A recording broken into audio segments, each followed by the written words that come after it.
मशहूर यूट्यूबर प्रज्ञा मिश्रा की बहन की लखनऊ में दिन दहाड़े गोली मारकर हत्या कर दी गई है। जी हां, मशहूर यूट्यूबर प्रज्ञा मिश्रा, जिन्हें आपने यूट्यूब वीडियोस में देखा होगा, उनकी बहन की हत्या की खबर से लखनऊ में सनसनी मच गई। लेकिन हैरानी की बात यह है, ये जो घटना लखनऊ के गोमती नगर में हुई है, ये घटना किसी अज्ञात आरोपी या हमलावर ने नहीं, बल्कि उनके पति ने ही इस घटना को अंजाम दिया है। इतना ही नहीं, अपनी पत्नी की हत्या करने के बाद आरोपी मानस, जो कि दिव्या मिश्रा के पति थे, उन्होंने अपनी बहन को भी गोली मार दी और उसके बाद खुद को गोली मारकर खत्म कर लिया। लखनऊ में डबल मर्डर के बाद आत्महत्या ने सनसनी फैला दी। क्या है पूरा मामला, विनीत हमारे साथ आपको बताएंगे। ये मामला अभी कुछ देर पहले ही घटना घटी दिल्ली, माफ कीजिएगा, लखनऊ का पौष इलाका गोमती नगर में ये घटना घटी। बताया जा रहा है कि मानस और जो इनकी पत्नी दिव्या है, दिव्या जो है वो आईसीआईसीआई बैंक में रिलेशनशिप मैनेजर के पद पर काम कर रही हैं और एसबीआई बैंक में अकाउंटेंट जो है उनके पति मानस है, जिस पर हत्या का भी आरोप लगा है। और इसके बाद बताया गया है कि सुबह जैसे लोग दफ्तर जाते हैं तो दिव्या अपने दफ्तर पे आईसीआईसीआई बैंक में गई। उसके बाद मानस के दिमाग में क्या चल रहा था, कि वो क्या सुना, उसने क्या देखा, उस दरमियान वो सीधे अपनी कार उठाकर और दिव्या के ऑफिस के ठीक बाहर पहुंच गया। वहां से उसको फोन किया। फोन करने के बाद दिव्या जो है अपने दफ्तर से बाहर निकलती है, मानस से बातचीत होती है। कुछ देर तक दोनों के बीच में बातचीत चलती है और उसके बाद तुरंत मानस जो है उस पर फायरिंग कर देता है। तो उसमें जैसे ही गोली लगी तो वो दिव्या वहीं पर गिर गई। लेकिन गोली की जो आवाज़ सुन के आसपास के लोग जो है भागे, बैंक के कर्मचारी भागे। बताया जा रहा था जब तक इतना ब्लड निकल चुका था कि जाते उसकी वहीं पर मौके पर ही मौत हो चुकी थी। उसके बाद मानस, देखिए, गोमती नगर से 10 बामुश्किल 15-20 मिनट होसरियागंज चौराहा लखनऊ का मशहूर है, वहां पर ये जो रहता था, इसका घर था, किराए पर रहता, अपनी बहन भी उसकी वहीं रहती थी। दोनों लोग ये अलग अलग रहते थे। 1 साल से इनके बीच में तलाक का मुकदमा भी चल रहा था और बताया गया कि अनबन रही लड़ाई थी और उसके कई कारण जो है अलग अलग सोशल मीडिया पर आ रहे हैं। लेकिन जो उसके मानस ने आखिरी बार अपना स्टेटस लगाया दिव्या का मर्डर करने के बाद पे, वो खुशी करने से पहले, हाँ, दिव्या का जब उसने मर्डर किया उसके बाद में घर पहुंचा। घर में उसके जो आसपास के लोग बता रहे थे कि भयंकर पसीने से लथपथ, तुरंत घर के अंदर गया, उसे लॉक किया और फिर उसके बाद अपनी बहन को गोली मार दी उसने। बहन को गोली मारने के बाद में फिर उसने स्टेटस लगाया कि मैंने अपनी वाइफ को मार दिया है, मैं अपनी बहन को मारने के बाद अपनी आत्महत्या कर लूंगा और मेरी बीवी ने मुझे चीट किया है, इससे मैं बहुत दुखी हूं। ये कारण जो उसने अपने स्टेटस में लगाया और ठीक उसके बाद दरवाजा बंद करके खुद को भी उसने गोली मार ली। तो ये पूरा जो पुलिस इस पे तफ्तीश कर रही है और जो वहां के बड़े एक चीज मानस ने कही है कि इस पूरे घटनाक्रम की जानकारी प्रज्ञा मिश्रा और उनके पति को थी, भरत यादव को। इस घटना में जहां पर पता चल रहा है कि भाई 1 साल से दोनों के रिश्ते अलग अलग हो चुके थे, तलाक चल रहा था, करीब 12 साल शादी के और कोई बच्चा भी नहीं था।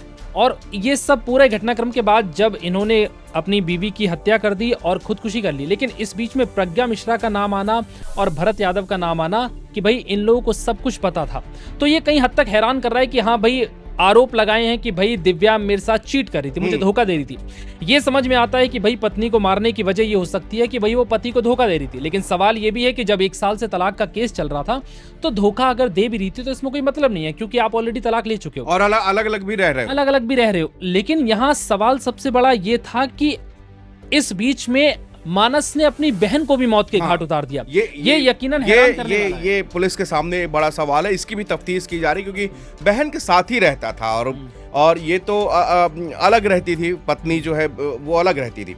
लेकिन अब क्या वो रीजंस थे, किस वजह से, कुछ फैमिली मैटर में क्या हुआ।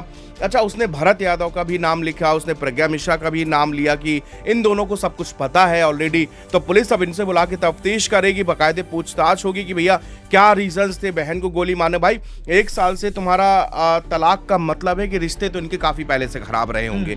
अंतिम मोमेंट पर जब इन दोनों की बात नहीं बनी तब तलाक का मामला जो है कोर्ट में चल रहा है।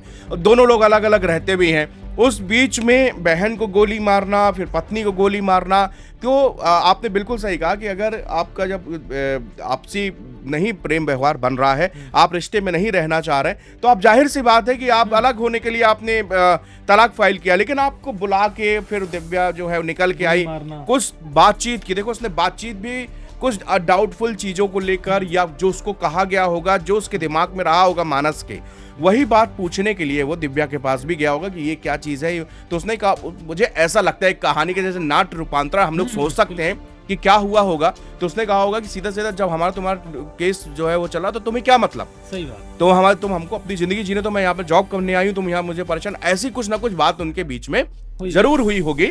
और इसके बाद में फिर उसने अपना आपा खोया और वहां पर उसको जो है शूट किया। घर जाकर उसने अपनी बहन को शूट किया, उसके बाद उसने खुद को भी जो है, शायद अभी क्रिटिकल कंडीशन है बताया जा रहा है, डेथ हो चुकी है, आत्महत्या, मौत हो चुकी है। तो ये इस वक्त की बड़ी खबर थी, लेकिन यहाँ कुछ सवाल बने हुए हैं, क्योंकि जिस तरीके से मानस ने अपनी पत्नी दिव्या की हत्या कर दी, ये कहीं हद तक समझ में आता है, लेकिन इस बीच घर वापस जाकर अपनी बहन की भी हत्या करना, ये सवाल खड़े कर रहा है कि आखिर मानस के मन में क्या चल रहा था। क्या स्क्रीन पर जो दिख रहा है वो है, या फिर इसके अंदर कहानी कुछ और है?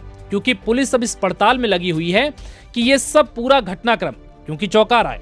अगर पत्नी धोखा दे रही थी, तो फिर पति ने जिस तरीके से अपनी पत्नी को मौत के घाट उतारा, यहां तक तो कहानी समझ में आती है कि हो सकता है कि किसी तीसरे के साथ संबंध में पति ने कुछ आपा खोकर इस तरीके की घटना को अंजाम दिया हो।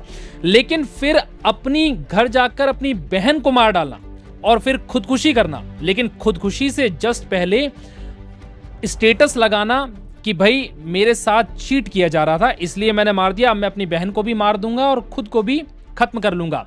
इन सब के बीच फिर प्रज्ञा का नाम आना और ये कहना कि भाई उनके हस्बैंड भरत को भी सब कुछ पता था। तो इसमें भरत प्रज्ञा का रोल क्या था? जब आपकी जिंदगी अलग है, तो उसमें जिस तरीके से भरत और प्रज्ञा का नाम शामिल किया, कहीं हद तक जांच के दायरे में वो भी आ सकते, वो भी बिल्कुल आएंगे। जब लास्ट स्टेटस कोई आदमी मरते वक्त किसी का नाम ले रहा हो, तो 100% जो है पुलिस उससे पूछताछ करेगी, और ये एक लंबी कानूनी प्रक्रिया भी होगी कि भाई आप क्यों, क्या चीज आपको पता है जो कि इस स्टेटस में लिखा गया है। दूसरी चीज, चूंकि फैमिली मैटर है, जब आपकी वो बहन है, निश्चित आपसे भी कुछ ना कुछ शेयर करती होंगी, आपसे भी कुछ बातचीत होती होगी, तो मानस की फैमिली से भी जो लोग होंगे उनसे पूछताछ होगी।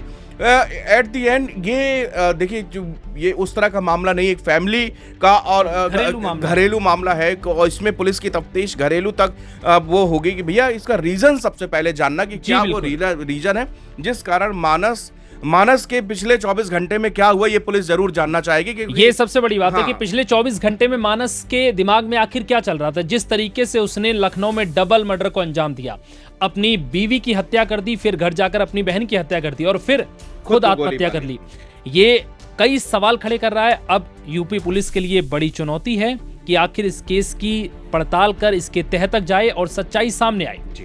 फिलहाल इस पूरे मामले पर आपको क्या लगता है, हमें कमेंट करके जरूर बताइएगा। तब तक के लिए इजाजत दीजिए, नमस्कार।